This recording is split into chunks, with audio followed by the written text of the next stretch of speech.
Alas 5 ng madaling araw po, nandun na sa Pulangi si Nanay Edna para itinda ang kanyang kangkong. Tinanghali po kami ng gising ng aking cameraman, kaya po di namin alam kung saan siya nakapwesto, at hahanapin na lang po namin kung saan siya. So mura po ng mga bilihin ng mga ukay-ukay dyan. Maraming mga paninda at maraming tao talaga sa palengke. Ang market day po sa Pulangi is Sunday at Thursday.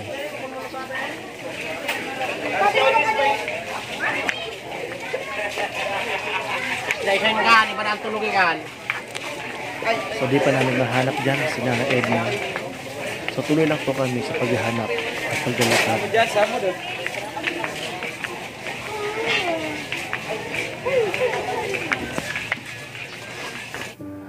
At sa aming pong paghahanap, napansin ko po si tatay na iisang paa, may saklay, at namamalimos po dyan sa palengke ng Pulangi.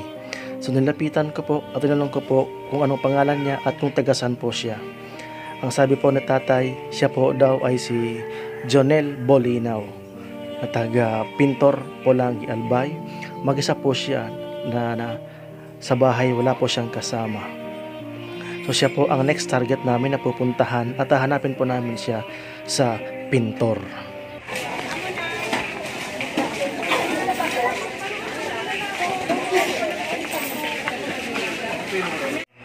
Finally, nahanap din po namin si Nanay Edna.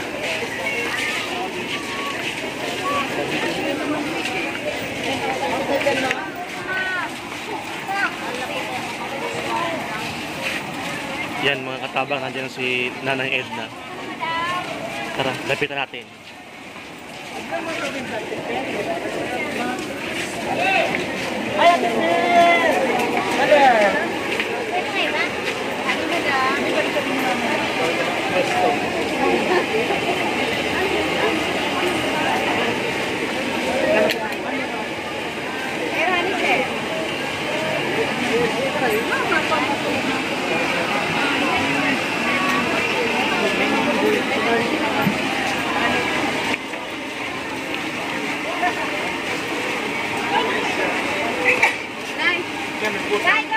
Kinsi po. Hindi na po. Para sa'yo, ma'am.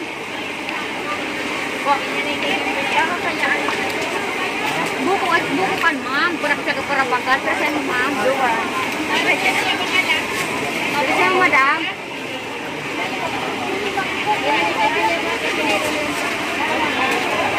Buko pa di, madam. Madam, masari, ma'am. Tujuan, ma'am. Takang mapagapon mo, wala.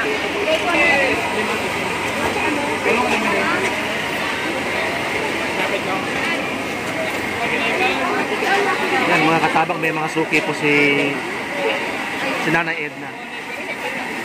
Bumili kami ng puto.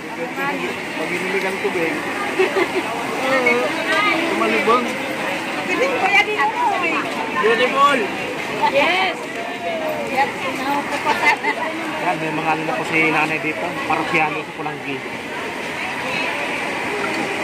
Ito mga katabang, sarap ng puto nila, oh. Puto, anong flavor to, te? Baka puno. Malambot na.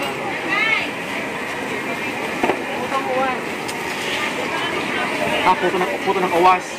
Tapos siya, babae ng uwas. Thank you.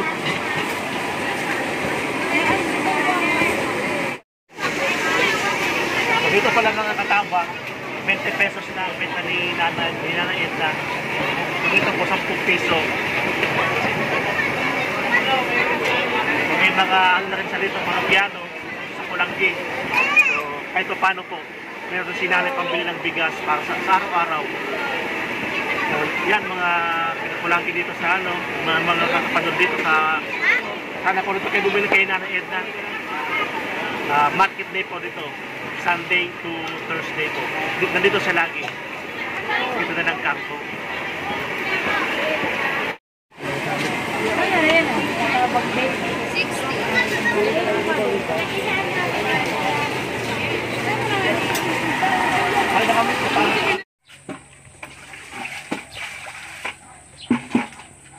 Naguno na yung kanana mo. Nagkakakmukan ko. Nagsisigangan ko.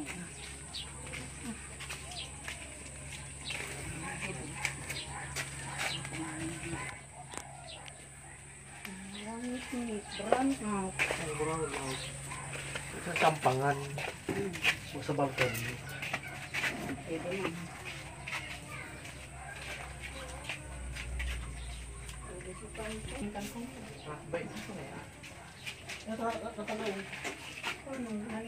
Okay.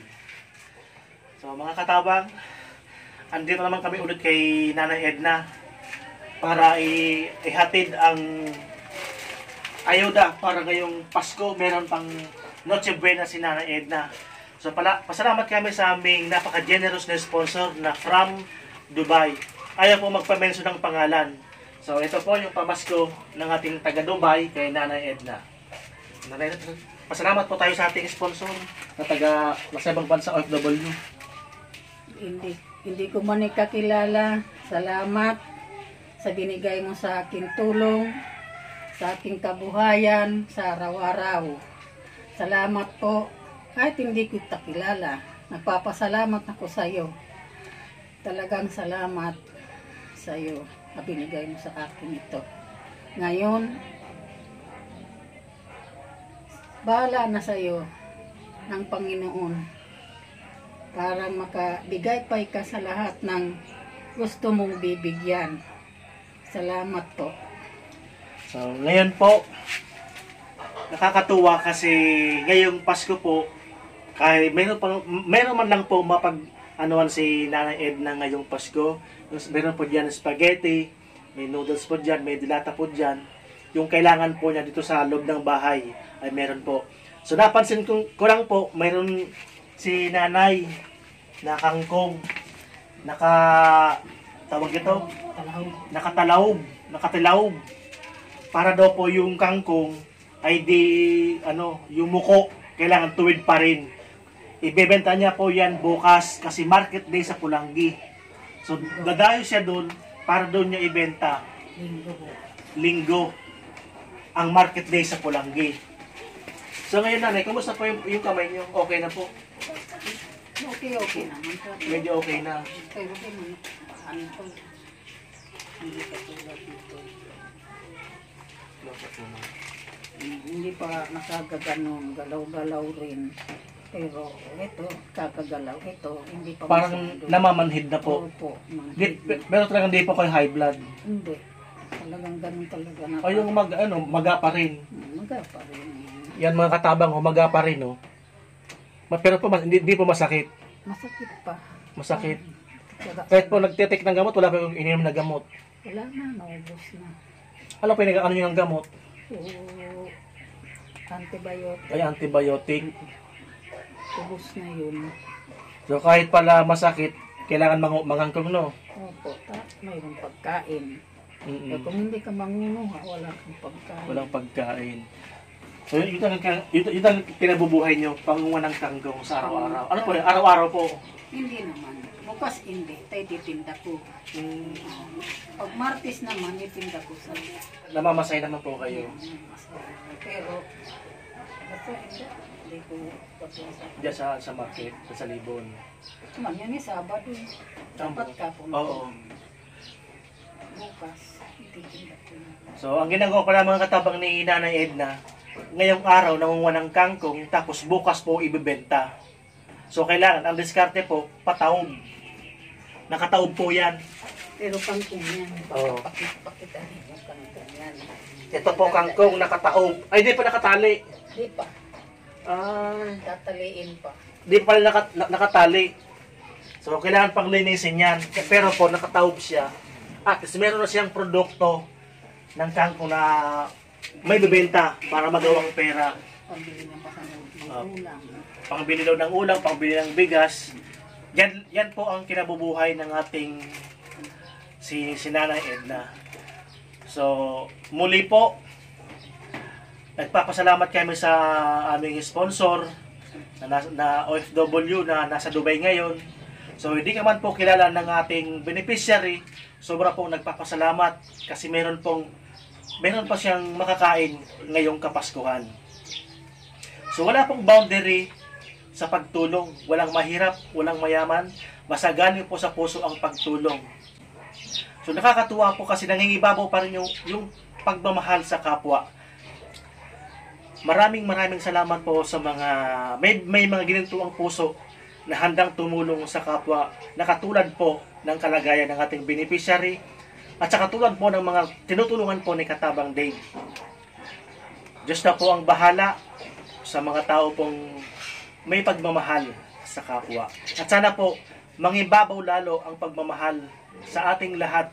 Pasalamat po ako sa Team Puso, sa Team Bicol, sa aming advisor na si Sir Efren Castañeda at ang admin na si Ma'am Lourdes Capsa at ang aking mga follower na walang sawang sumusuporta, walang sawang nanonood sa mga vlog ko, si Ma'am Arlene Castañeda at ang bumubuo po ng Team Bicol at ang mga Team Puso International po na ang aming founder na si Oldies TV, Erling Kers, Ma'am Gina Choco, Fabs Jen, Graceland TV, Brusco, Ma'am Ann TV, at Kinanay Ramat Channel, at kay Try Vlogs Unlimited, Princess Freya, at saka po kay Captrex na taga Sorsogon po.